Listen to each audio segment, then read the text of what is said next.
Olá, eu sou Marcelo Fischer, sou formado em Relações Públicas, sou um dos fundadores do Observatório da Comunicação Institucional e gostaria de dividir com vocês algumas reflexões que eu tenho feito ao longo dos últimos anos acerca da minha área de formação e da atuação na área de relações públicas como um todo. Uma conversa, um bate-papo, uma provocação a respeito de uma questão que qualquer pessoa que trabalha e que se formou em relações públicas se deparou a vida inteira, que é uma certa indefinição a respeito de objeto, conceito, posicionamento das relações públicas, uma certa generalização do que é a atividade, uma certa indefinição do seu escopo mais restrito. Eu acho que quem trabalha nessa área, e principalmente quem dá aula em comunicação, em relações públicas, acho que nunca deixou de pensar sobre isso. E eu quero dividir com vocês o que eu venho pensando nos últimos anos, é verdade, né? Que é a questão do posicionamento das relações públicas diante do campo da comunicação e da governança das organizações. Então, indo direto ao ponto, para que você saiba do que se trata esse depoimento, essa tese que eu trago à análise dos meus colegas, dos meus pares, eu quero dizer o seguinte: hoje, em minha opinião, não deveria ou nunca deveria ter existido relações públicas fora da esfera pública. Para falar um pouco sobre isso, eu tenho que remontar a história das relações públicas, uma disciplina que eu dei com bastante frequência e que também está na base da minha dissertação de mestrado em educação na Universidade Federal Fluminense. Quem estudou relações públicas sabe que a origem do termo Public Relations remonta ao século XVIII, quando Thomas Jefferson, quarto presidente dos Estados Unidos, usou pela primeira vez essa expressão, referindo-se à necessidade de todo governante, a necessidade dos governos prestarem conta das suas ações à população. Esse é o sentido original do termo. Prestar contas à população de seus atos. Relações públicas. A esfera pública falando para os seus cidadãos. Com o passar do tempo, e já no final do século XIX, nós temos a atividade de relações públicas, suas teorias, suas práticas, disseminadas também em organizações da iniciativa privada, né? São casos clássicos do final do século XIX, início do século XX, tanto que o marco inaugural da atividade de relações públicas como profissão é 1906, quando essas atividades de comunicação chegam aos grandes barões da indústria da época e começam a contratar serviços de relações públicas, serviços na época seriam chamados, né, do que hoje nós chamaríamos de assessoria de imprensa, na defesa de seus interesses, diante de uma série de pressões que a sociedade exercia em relação à forma como essas organizações atuavam. Eu denomino que esta fase é a fase do pecado original, quando se permite, se possibilita que se use a expressão public relations fora da área típica do Estado. E essa contradição, em termos, viria a perseguir essa atividade, no meu modo de ver, ao longo de toda a sua história. Algo que jamais deveria ter acontecido. É claro que as organizações têm o direito de fazer as suas políticas de comunicação, de se comunicar da maneira como preferem segundo seus interesses. Mas esses são interesses privados, de uma organização capitalista ou mesmo de uma organização não governamental, mas que são organizações privadas. E eu acho que está aí o centro da questão. Não pode haver relações públicas, no sentido pleno do termo, se uma das partes é uma organização privada. Porque os interesses de uma organização privada sempre estarão, do seu ponto de vista, à frente, sempre terão prioridade em relação ao interesse público. Então nós temos uma situação que é absolutamente atípica.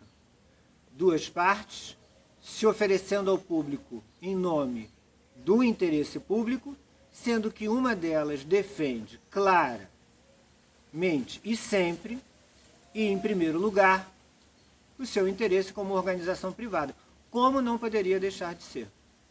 Então você tem uma série de ações que são tipificadas como relações públicas de iniciativa de organizações particulares, de organizações privadas, se apresentando como interesse público.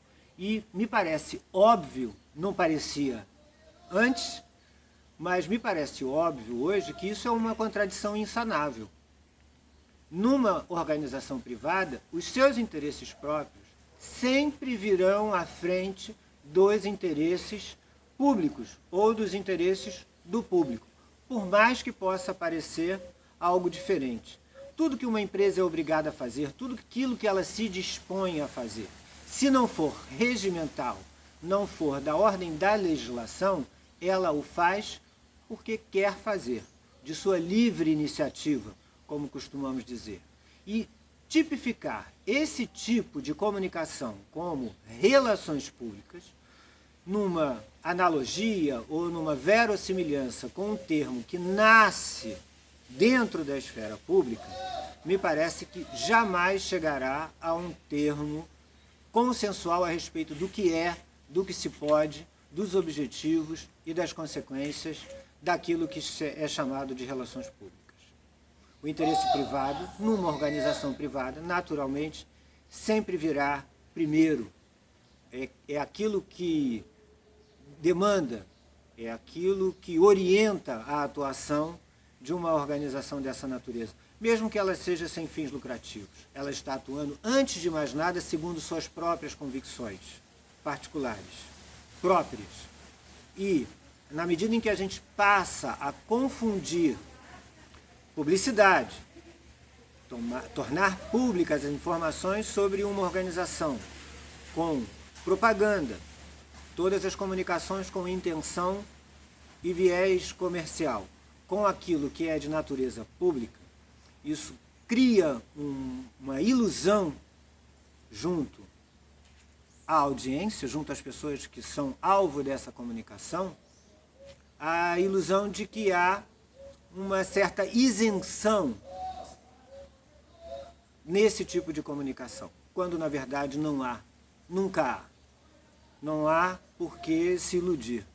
As organizações privadas veem, em primeiro lugar, os seus interesses como organização privada e, na medida da possibilidade, da necessidade, pode até vir a compatibilizar isso com uma parte do interesse do público, mas jamais fará de livre e espontânea vontade algo que seja contrário aos seus próprios interesses. Então eu creio que aplicar o conceito original de relações públicas a toda e qualquer organização da esfera privada, no meu modo de ver hoje, é uma contradição e é insanável. O tipo de comunicação, a maneira como nós distinguimos publicidade, propaganda, relações públicas, a comunicação de marketing, não pode ter precedência sobre a natureza da instituição. Se ela é uma instituição privada, ela jamais atenderá ao interesse público. No máximo, ela dará ouvidos, terá uma escuta qualificada sobre os anseios do público e agirá, mas segundo as suas próprias convicções, mesmo que procure conciliar com alguns interesses que sejam coincidentes com aquilo que espera o público. Então, esse é o recado principal que eu gostaria de dar e deixar essa tese em aberto, para que as pessoas comentem e reflitam sobre isso. Então, alguém pode me perguntar, mas, Fischer, como se daria isso na prática? O que você defende de fato? Que mudanças você faria na organização dessas atividades de comunicação? Bom, em primeiro lugar, o banimento completo, a proibição absoluta do uso do termo relações públicas fora da esfera do Estado. Não há relações públicas fora do âmbito do Estado. Nesse sentido, como seriam essas relações públicas lá, como deveriam ter sido desde a sua origem, como uma atividade típica de Estado?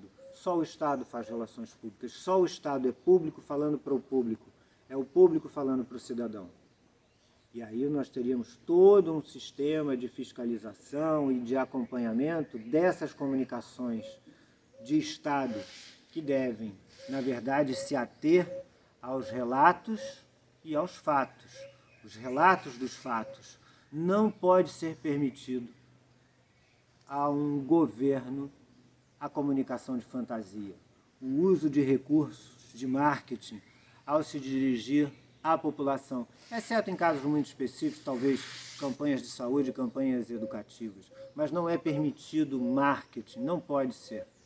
Ali o que se trata é de informar de maneira literal e com grau máximo de adesão à realidade do que se trata cada uma das comunicações e das ações de governo.